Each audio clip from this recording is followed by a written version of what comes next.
एक तू ही निरंकार।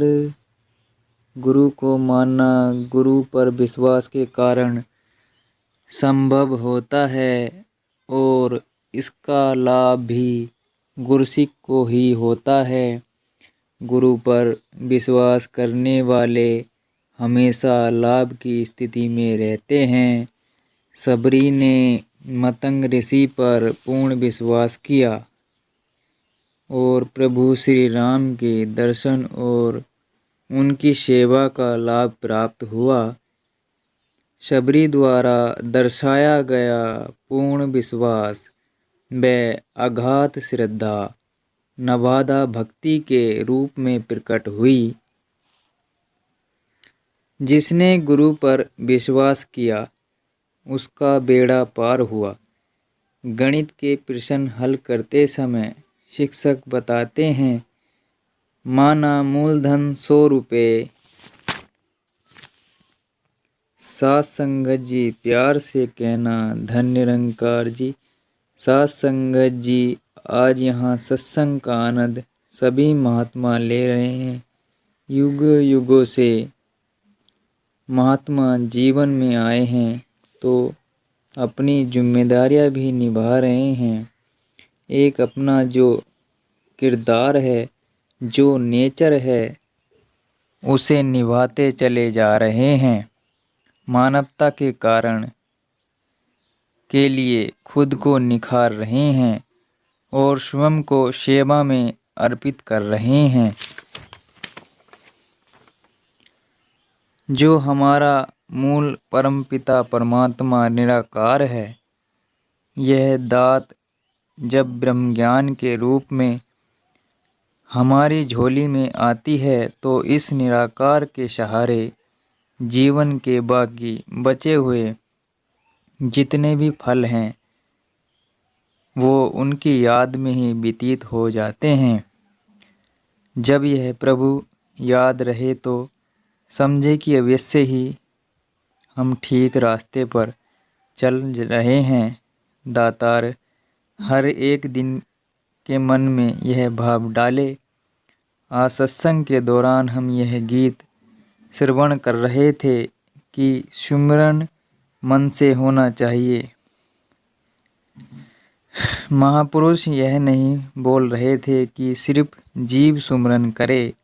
यह मन की बात होती है कि अब जब यह मन दातार से जुड़ा होता तो सच्चे रूप से सुमिरन भी होना चाहिए। हम जहाँ मन से सुमिरन की बात कर रहे हैं तो मन की सबसे जो बेसिक बात है वो यही है कि मन में अहंकार नहीं होना चाहिए। मन में प्यार होना चाहिए। यह प्यार इस हृदय में, इस मन में, इस सोच में कैसे समा सकता है। प्यार ने तो कभी आना है जब यह सार रूप परमात्मा मन में टिका हो, नहीं तो फिर हम सतही तौर पर बाहरी रूप में जब देखते हैं तो हर कोई इतना भिन्न है कि कोई न कोई वजह बन जाती है।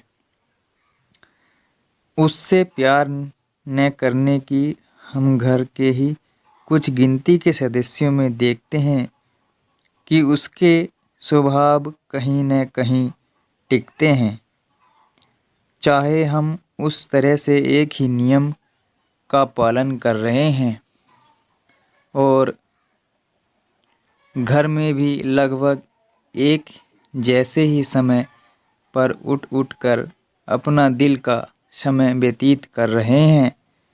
आसपास का माहौल भी एक जैसा ही है, फिर भी मन में अटक आ जाती है क्योंकि मन में प्यार का न होना और एक दूसरे को हमेशा जज करने की बात का मौजूद होना इसका कारण बन जाती है।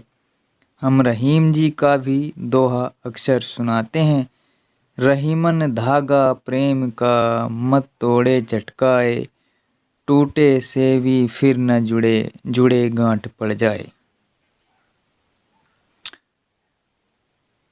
फिर वही बात प्रेम की, यह रास्ते इतने डेलिकेट नाजुक होते हैं। अगर हम प्यार से एक दूसरे को अटैक कर रहे हैं, बुजुर्ग होकर हम एक दूसरे से बढ़ा रहे हैं, चाहे वो परिवार के सदस्य हो या हमारे कार्य करने के स्थल के हों या कहीं और के भी हों, तो ध्यान रहे कि यह प्यार किसी शर्त पर आधारित न हो। एक बिना शर्त वाला जो प्रेम होता है, अगर वैसा प्यार है तो वही यह सही मायने में प्यार है। जहाँ पर भी हमने शर्त रख दी है, जहाँ पर भी हमने दूसरों को बदलने की कोशिश की, फिर वहाँ प्यार भी मजबूत नहीं रहता। रहीम जी के इस दोहे में भी यही समझाया गया है। अक्सर हम धागे का उदाहरण देते हैं कि धागा मजबूत है, उसके रेशे मजबूत हैं, तो फिर वो टूटता नहीं। अगर वह टूट जाता है तो हम उसे वापस एक स्ट्रिंग डोर की तरह चाहते हैं। इसलिए जिस जगह से वह धागा टूट गया है, उस छोर को नए छोर के साथ गांठ मारनी पड़ती है। फिर भी उसकी टेक्सचर बनावट में स्मूथनेस, चिकनापन आते आते वो गांठ का उभरापन रह जाता है। हमारे मन में भी अक्सर देखा जाए तो किसी दूसरे के लिए अगर खटास आ गई है, तो हमारा मन अब चेतन रूप में ऐसे कार्य करता है कि हमें उस व्यक्ति के स्वभाव का वह नकारात्मक पहलू ही नज़र आता है। फिर उसकी लाख अच्छाइयाँ भी हमारी आँखों पर इस तरह का पर्दा डाल देती हैं कि हमारा मन सिर्फ बुराइयों के स्वभाव से उसको जज करता है।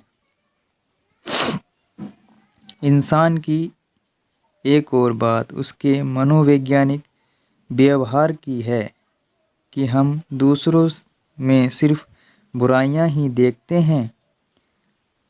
हम उनको एक दूसरे परिदृश्य में लेकर जाएं कि अगर हम इस परमात्मा से नहीं जुड़े हैं या परमात्मा से प्यार रूपी धागे को हमने तोड़ दिया है, तो फिर जब भी हम वापस अपने होश में आ जाते हैं, जिस पल हम सुमरन करते हैं, जिस पल हम सत्संग करते हैं, जिस पल हम सेवा करते हैं,